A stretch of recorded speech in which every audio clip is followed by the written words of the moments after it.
What up, dude? How you How doing? are you? Good? Yeah, I covered the Heat game last night. Got done with that. Watched the fourth quarter of the Dolphins game. Rough end to the night. And actually, then I watched your post game show until 2:30 in the morning. You watched it? Wow. That I was is working. I was working, and I'm like, let me just hear what O has to say about what happened with the Dolphins tonight. And yeah, it I had was that on. I had that on.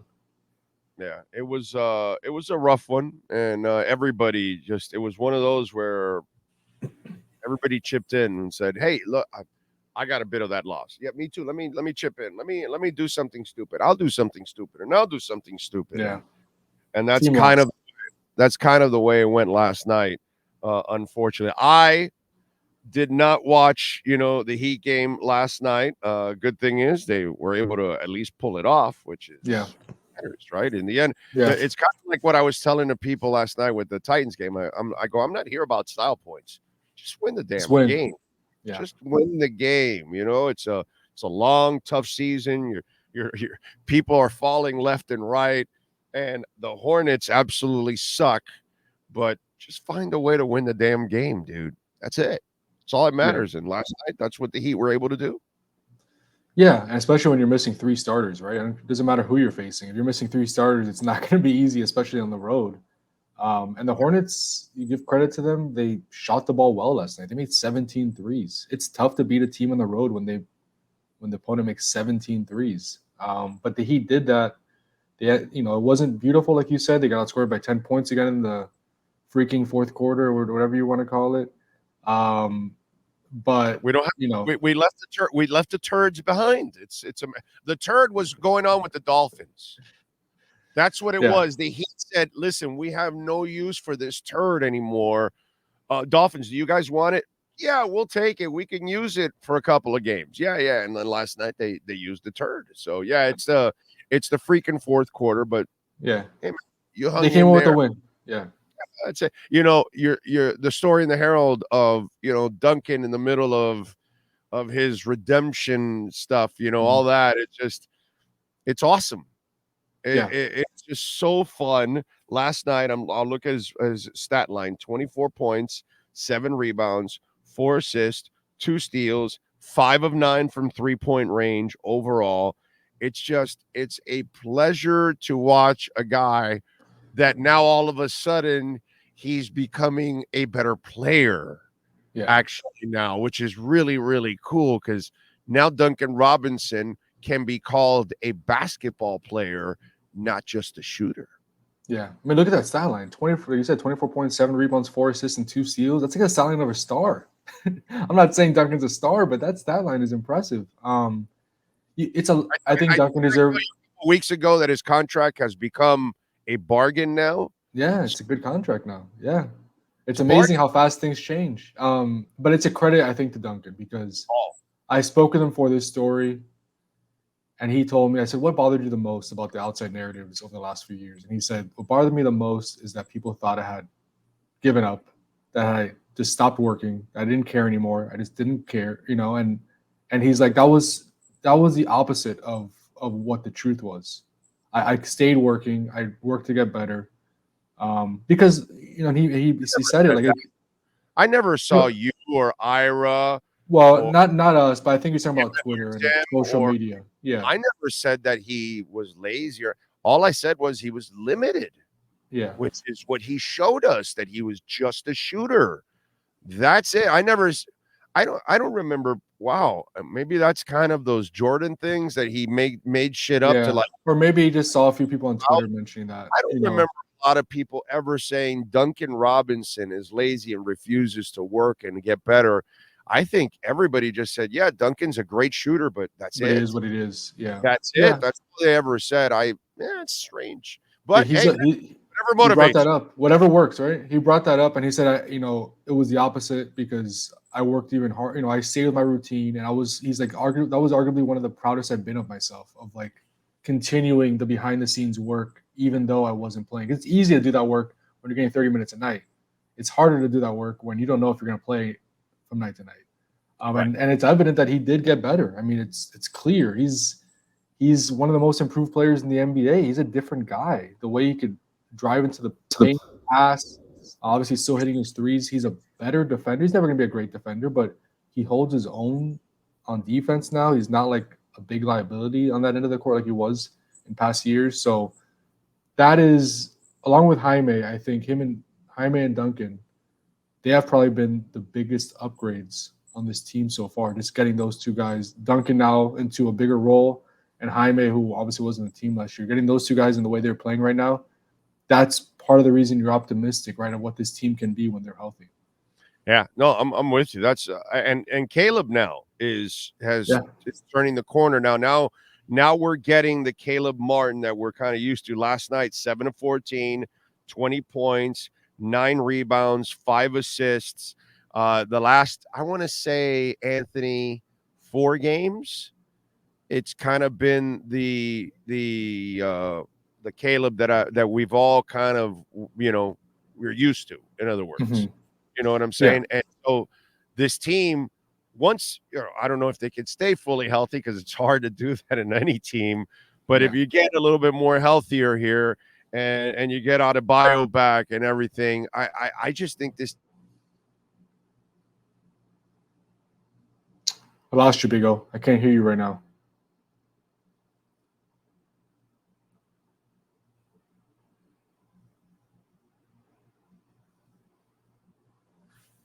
Let me check Anthony. There, Sean? Yeah. I'm not sure what's going on here. Hold on a minute. No worries. Hold on. There we go. Okay. Okay, now I got you back. Yeah. Internet, yes. It is what it is. All right. So last 4 or 5 games, it looks like we're getting that Claeb back. And then the twisted part about it is, and it's the good thing is that right now you're 13-10. Right? Is it 13-10 or 13-10? Yeah, 13-10. I think you're going to be a better team as the season goes on, and I think there's a chance they'll be able to add something too in the trading deadline when it comes to a ball handler or something along those lines. I think they'll have an opportunity. By the way, have you done any homework on that and getting better? Is there something in Europe that's going to become free later on? In Europe? Yeah. Later on when their season is done. Yeah. Oh, I see what you're saying. Yeah, I mean, honestly, my thinking is like when this team is healthy, and that's a big one. It's a big if, like you said. This team never seems to be healthy for whatever reason. I don't know if they even need anything per se. Yes, you would love to have you would love to have another star. That yes, but I'm saying like, do they need another role player? I don't even think they need that at this point. If they're healthy. I know the ball handling, it's a concern, but they've proven, even with Tyler out, they've been able to do just fine on offense, and when Tyler comes back, he's another ball handler. So whenever they get close to full health, they have the depth that I don't think they even need to make a change around the edges. Because I think depth is a strength. I think they have enough guys where if they are healthy, it's going to create some tough decisions for Spo, because I get it. I just would like an insurance policy for Lowry. Sure. Yeah, the names that always come up are Goran, Kendrick Nunn, George Hill. Those names, but I don't know. I mean, yes, with Drew Smith hurt, it's tough. Yeah. It's tough. That kills your depth at guard, because Drew Smith was a nice depth piece for them at the guard spot. He did what he was supposed to do. Was solid, took care of the ball, played good defense. Another guard would be helpful. Jamari Bouye is another one that's on their G League team right now that maybe if you need somebody, if Kyle's hurt for a couple games, maybe you sign him to a non-guaranteed contract. That's another name. But again, if they can get healthy, I don't know if they really need another piece. Okay. All right. I mean, it's interesting. How has Jaquez held up? Another good game for him. How's he feeling physically taking on? Because, he's already played 23 games. So he's, that body of his, he's going to be hitting that wall in another month or two. And then you're he's not going to be used to playing 82 games, So I'm wondering how he's holding up, because by the way, another positive is if you grab some kid that's a one and done, boy, his body is really not ready for this. But that is a positive that he's a 4-year guy and his body's a little bit more developed. So he might be able to last a little bit more. But that is one thing that I am a little concerned about with Jaquez down the line, that, you know, he's only human. You know what I'm saying? So the wear and tear, because he goes all out. That's what I love. Yeah. Yeah, and he plays big minutes most of the time. And he's the only guy I think in the roster who's played in each of the first 23 games. So that's a credit to him that he's been durable. He's stayed healthy. Yeah, and it's going to be an adjustment for him. I mean, he's never played this long of a season. I've talked to him before, like just around the locker room, and he's like, yeah, just it's crazy how fast the games come. Like one night we're here, one night we're over there. So he's handled it well so far. As Erik Spoelstra says, you know, for rookies, things aren't linear. There's going to be ups and downs. I'm sure there'll be a week where it looks like he has hit a wall. It's going to happen. It's natural. But so far, so good. He's been durable. He's been available every game. And for the most part, there haven't really been many bad games for him. He's had a positive impact most nights. Yeah, he's been so amazing, dude. He is. Yeah. Where is he in the rookie of the year race? I can't say I follow and know everything. Yeah. I know the women stuff and all that, but all they do is freaking lose, dude. Yeah, I would think the favorite right now, and probably is his award to lose, is Chet Holmgren, who is considered a rookie because he didn't play last year, even though it's not really his first year. But Oklahoma City is really good. He's having a really good season. He's probably going to get it. But Jaime while he probably won't get it because Chet's playing so well, I mean, he was just named Eastern Conference Rookie of the Month. So he's been the best rookie in the East. He's going to, so, in that voting, he's going to be up there. He'll be third, fourth, maybe. And for the 18th pick in the draft, for a guy we didn't expect really to be at the top of the list, to be that high and receive consideration for an award like that, I mean, that says a lot. Yeah, no, I'm with you there. Although I got a buddy of mine that works the Pac-12 for Sirius, and he was like, that guy's going to be the rookie of the year.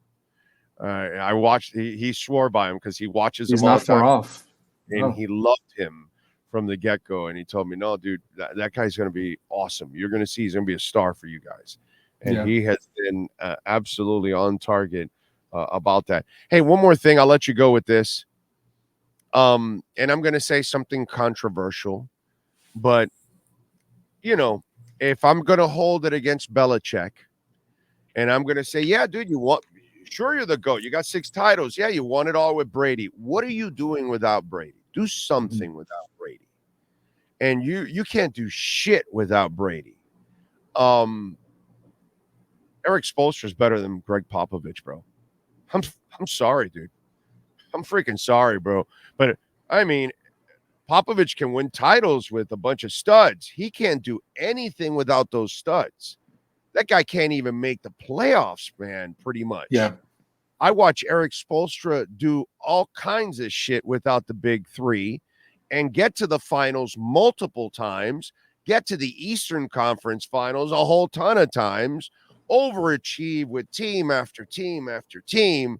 And I'm sorry if it's, controversial, but, and I'm sorry for everybody in San Antonio or all the tight asses around the NBA. The laziest thing to do is call somebody the GOAT simply because they have a bunch of titles.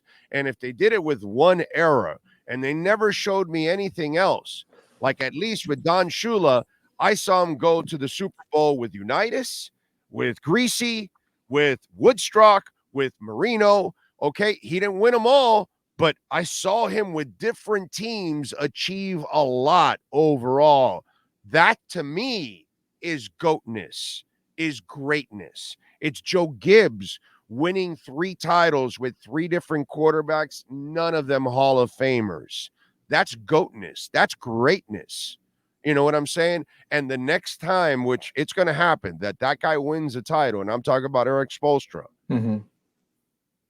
I'm sorry, but the GOAT label is going to go on him, not on Popovich, because I am way more impressed with Erik Spoelstra's resume than I am with Greg Popovich. I think Erik Spoelstra is all's in your court. Yeah, I think Erik Spoelstra is the best coach in the NBA right now, and I think you see the GM survey every year. I think 3 of the last 4 years, maybe 4 straight years, he's been voted as the best head coach in the NBA. So overall, I don't even Popovich overall you take it. Yeah, Right now, I would take Spo. Anytime. Yeah. Doesn't I mean, matter. I think Career what sets Who do you want? I got to give you the same team. Who's going to get the best out of that team, Spo or Popovich? I think I would go with Spo just because I've seen it up close, and Spo has done it, like you said, with different styles, different eras, different rosters. And yes, you could say, well, he's never won a championship without without LeBron. He's never won a championship without LeBron. People will say that, but he's gone to the finals 2 more times, Eastern Conference Finals 3 of the last 4 years. I mean, even like arguably one of the most impressive seasons he had as a coach was one where the team finished 500. Yep. 2016-17, they start 11-30 with that team with Dion Waiters, James Johnson, Wayne Ellington, Hassan Whiteside. Crap. A lot of journeymen. Goran Dragic was on that team. Goran was probably the best player. Goran was the best player on the team. I guess Hassan at that point was too. And 11-30. Literally made chicken salad out of chicken shit. Yeah. 11-30 and then 30-11 to get to 500. Literally. Yeah. What nobody does in any sport, Erik Spoelstra made chicken salad out of chicken shit. That is impressive, dude. I think he identifies. It takes him maybe a month or two, but as the season goes on, you see that he identifies what a team needs to win, what they need to emphasize, how they need to win, how they need to play, and he kind of adjusts his scheme based on that. And he does it even in season, like now with all the injuries, he'd kind of changed the way they play a little bit to make it work for the guys they have available right now, whether that's forcing turnovers, taking more threes, playing more zone. He seems to be able to tweak on the fly based on the personnel he has, which I think is one of his biggest strengths, and that makes him different than a lot of other coaches. He is freaking awesome. All right, follow him on Twitter at Anthony_Chiang, and make sure you subscribe to the Miami Herald because he kicks some serious ass. Anthony, as always, thank you, my brother. Great job on the Duncan story. We will catch up later on in the week. Thanks, Big O. Have a good week. Thank you, sir. There you go. The great Anthony Chiang always coming through for us, and we appreciate that. In 20 minutes, it'll be Cameron Wolf. We'll stop by, and we will talk a little Miami Dolphins football with that gentleman. That's your BaptistHealth.net/ortho Miami Heat report. And Baptist Health is the official sports medicine provider for the Miami Heat, Miami Dolphins, Florida Panthers, Inter Miami CF, FIU, FAU, Orange Bowl, Miami-Dade County Public Schools, Miami Open Tennis, Miami Marathon and half marathons, amongst others. The staff at Baptist Health Orthopedic Care is comprised of highly specialized, board-certified, fellowship-trained orthopedic physicians, supported by advanced practice providers and athletic trainers, all of whom play a vital role in the patient's experience. And folks, we have locations from Monroe County to Palm Beach County. BaptistHealth.net/ortho.